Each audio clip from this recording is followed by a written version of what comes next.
अस्सलाम वालेकुम। उम्मीद है आप सब खैरियत से होंगे।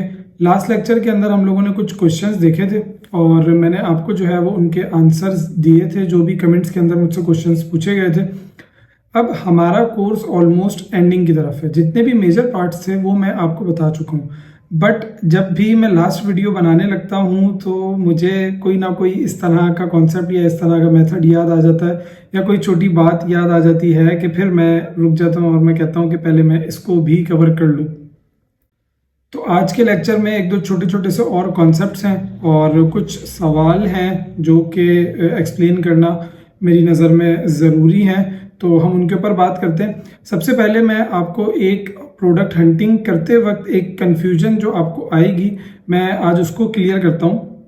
देखें, होता ये है कि मोस्ट ऑफ द टाइम्स आपको सेलिंग के लिए लिस्टिंग नहीं मिल रही होती और प्रोडक्ट होती है बहुत अच्छी, तो आपको वो लिस्टिंग बनानी पड़ती है। अब अपनी लिस्टिंग क्रिएट करने का मतलब ये नहीं है कि आप अपनी लिस्टिंग खुद बनाएंगे। अपनी लिस्टिंग तो हमने वैसे भी क्रिएट नहीं करनी होती। उसकी वजह मैं आपको पहले ही लेक्चर्स के अंदर बता चुका हूँ कि वो बहुत ज़्यादा टाइम कंज्यूमिंग होता है और हमारे लिए लेस बेनिफिशियल होता है। तो इसलिए हम अपनी प्रोडक्ट को लिस्ट करने की तरफ नहीं जाते, मतलब लिस्टिंग खुद से क्रिएट नहीं करते। तो लिस्टिंग हम बनाएंगे कैसे? हम क्या करते हैं कि हम किसी और की जो बेकार लिस्टिंग है ना, उसको अपने हिसाब से मेंटेन करते हैं। एक तरीका तो मैंने आपको बताया था कि जिसके ऊपर कोई सेलर्स नहीं बैठे हुए या बाय बॉक्स एलिजिबल नहीं है किसी भी सेलर के लिए, आप उस तरह की प्रोडक्ट को जो है वो अपने लिए मैनेज कर सकते हैं, अपने हिसाब से उसकी प्राइसिंग कर सकते हैं ताकि आपको उसके ऊपर ऑर्डर आने के चांसेस हों। उसी से मिलता जुलता एक और तरीका होता है कि आप क्या करते हैं कि फ़र्ज़ करें कि आपने एक प्रोडक्ट ढूंढी और उसकी जो प्राइस थी ना सोर्सिंग की, वो बहुत अच्छी थी और उस प्रोडक्ट की डिमांड भी बहुत ज़्यादा थी, उसका BSR भी बहुत अच्छा था। तो अब आपको प्रॉब्लम हो रही है कि यार मैं क्या करूं, मुझे तो कोई लिस्टिंग ही नहीं मिल रही। और फ़र्ज़ कर लें कि आपको एक बेकार लिस्टिंग भी नहीं मिली जिसके ऊपर बाय बॉक्स एलिजिबल नहीं है। फिर आप क्या करेंगे कि कुछ सेलर्स जो है ना वो बहुत ज़्यादा हाई प्राइसेस के ऊपर सेल कर रहे होते हैं। अब देखें, अमेजोन के ऊपर कुछ स्टोर्स ऐसे भी हैं जिनके ऊपर थाउजेंड्स ऑफ प्रोडक्ट्स हैं और उन थाउजेंड्स ऑफ प्रोडक्ट्स की प्राइसिंग करना बहुत मुश्किल काम है। अभी आप जब प्रोडक्ट लिस्टिंग की तरफ जाएंगे तो आप 50-100 प्रोडक्ट्स के अंदर ही रोज़ाना जब उसकी प्राइसिंग करेंगे तो आपको फील होने लगेगा कि यार रोज़ रोज़ इसकी प्राइसिंग करो और देखो कि इसका स्टॉक कितना मौजूद है, क्या है, तो वो थोड़ा सा मुश्किल काम हो जाता है। अब जिसके स्टोर पे थाउजेंड्स ऑफ प्रोडक्ट्स हैं उसके लिए थोड़ा सा मुश्किल होता है। इसका मतलब ये नहीं है कि बाय बॉक्स उसके लिए एलिजिबल नहीं है या वो सेलर जो है वो काम ख़त्म कर चुका है, लेकिन ऐसा पॉसिबल होता है कि कुछ प्रोडक्ट्स ऐसी होती हैं जिनकी 6 महीने पहले या फिर 3 महीने पहले प्राइस थी 100 दिरहम। अब 3 महीने में कोई और सेलर आया और उस प्रोडक्ट को वो सेल कर रहा है 30 दिरहम्स के ऊपर, और ये जेन्युइन केसेस होते हैं। अमेजोन के ऊपर जब भी आप कोई प्रोडक्ट सेल करने जाएंगे तो आपकी कोशिश तो यही होगी ना कि आप ज़्यादा से ज़्यादा प्रॉफिट्स के ऊपर सेल करें। अब कोई सेलर आया था और उसने जो है वो देखा कि यार मार्केट में मैं इस प्रोडक्ट का वाहिद सेलर हूँ। अब मैं अगर दिन में इस प्रोडक्ट के 3 ऑर्डर्स लेता हूँ और मैं इस प्रोडक्ट को बेचता हूँ 30 दिरहम का, तो मुझे वो 3 ऑर्डर्स भी मैनेज करने पड़ेंगे, मेरे पास से 3 प्रोडक्ट्स भी जाएंगी और मैं अगर इसको 30 दिरहम का बेचता हूँ तो मुझे टोटल जो रेवेन्यू होगा वो 90 दिरहम्स का होगा। लेकिन अगर मैं इस प्रोडक्ट को 100 दिरहम का बेचता हूँ और मेरे पास एक ऑर्डर भी दिन का आ जाता तो मेरे पास प्रोडक्ट भी एक गई, रेवेन्यू भी मेरे पास 3 ऑर्डर्स से ज़्यादा कलेक्ट हो गया और मुझे जो है वो बहुत ज़्यादा टाइम भी नहीं लगा। क्यों टाइम नहीं लगा? क्योंकि मुझे एक ही ऑर्डर प्रोसेस करना पड़ा, 3 ऑर्डर्स प्रोसेस नहीं करने पड़े। और ये तो मैं आपको बहुत छोटे से ऑर्डर्स के ऊपर एक एग्जांपल दे रहा हूँ।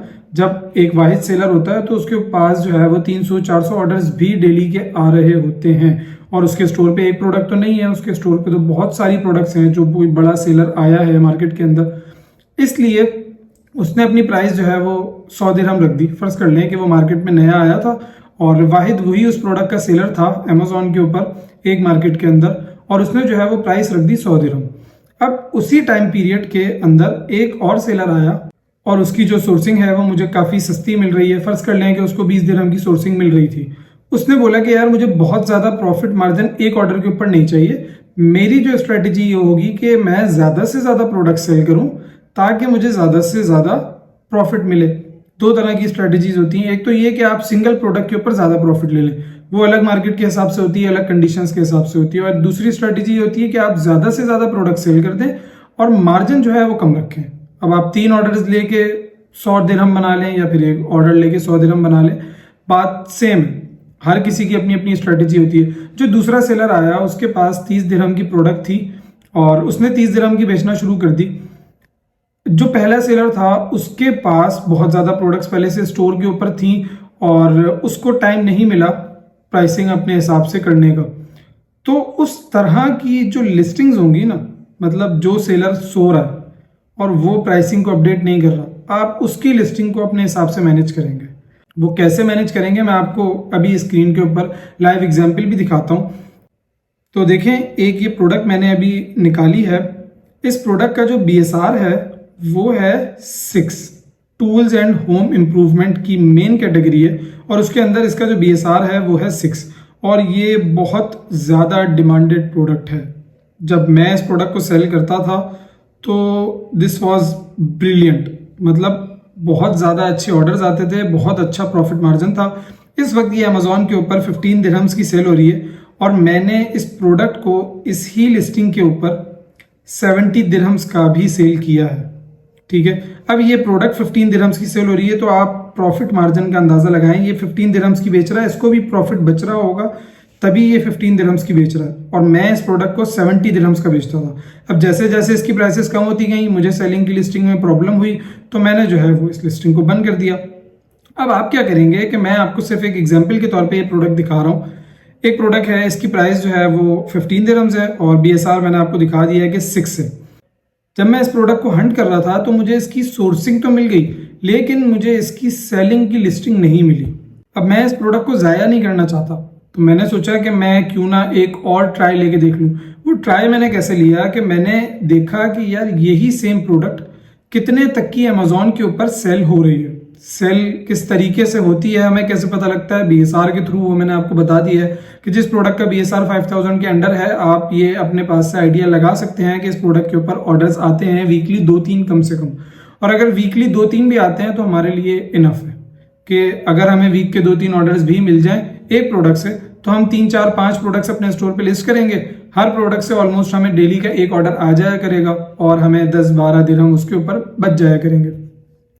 तो मुझे इसकी जो सबसे हाईएस्ट प्राइस मिली, जिस प्राइस के ऊपर ये सेल हो रही थी, वो है 33 दिरहम्स और इसका जो BSR है वो 188 है। इसका मतलब ये है कि इससे हायर प्राइसेस के ऊपर भी ये प्रोडक्ट सेल हो रही होगी लाजमी तौर पे। कैसे? क्योंकि देखें, एक प्रोडक्ट का BSR 6 है, दूसरी का BSR 188 है और ये दोनों टॉप की लिस्टिंग्स हैं तो अंडर 5000 और भी लिस्टिंग मौजूद होंगी ना इस प्रोडक्ट की। पॉसिबल है। मैं इससे ऊपर इसलिए नहीं गया क्योंकि मेरा काम यहां तक हो गया। मुझे ये बात पता लग गई कि यार ये प्रोडक्ट 33.25 दिरहम की सेल हो रही है और अच्छी खासी सेल हो रही है क्योंकि इसका BSR 166 है। दिन के 4-5 ऑर्डर इसके पास आ रहे होंगे, दिन के 4-5 नहीं तो 3-4 ऑर्डर्स आ रहे होंगे, मेरे लिए इनफ है। मैंने क्या किया कि मैंने देखा है कि यार मुझे कोई और लिस्टिंग मिल जाए जिसकी प्राइसेस हाई हों और वो किस हिसाब से हाई हों कि जो सेलर था जिसकी वो लिस्टिंग थी उसने प्राइसेस अपडेट ना की हों। तो वो देखते हुए मुझे एक लिस्टिंग मिली जिसके ऊपर प्राइस थी 78 दिरहम्स और 10 दिरहम्स ये डिलीवरी चार्जेस भी ले रहा है। तो इसका मतलब ये प्रोडक्ट हो गई 88 दिरहम्स की। जब मैंने ये लिस्टिंग देखी तो मैंने ये चीज़ सोची कि यार ये 88 दिरहम्स के ऊपर तो सेल नहीं हो रही और अगर मैं इसका BSR देखूं तो देखें इसका BSR 50,000 से ऊपर है और जाहिर सी बात है कि एक प्रोडक्ट 15 दिरहम्स की सेल हो रही है उसको 88 दिरहम्स का बेचना थोड़ी सी बेवकूफ़ी है। और ये जानबूझ के इस सेलर ने नहीं लगाया होगा, इसने बस अपनी प्राइसेस अपडेट नहीं की होंगी, इसको कंपटीशन नहीं दिखा होगा अभी तक, तो इस वजह से इसकी प्राइसेस इतनी हाई हैं। अब उसने प्राइसेस कब से अपडेट नहीं की और कब तक वो अपडेट नहीं करेगा, ये दोनों चीज़ें आपको नहीं पता।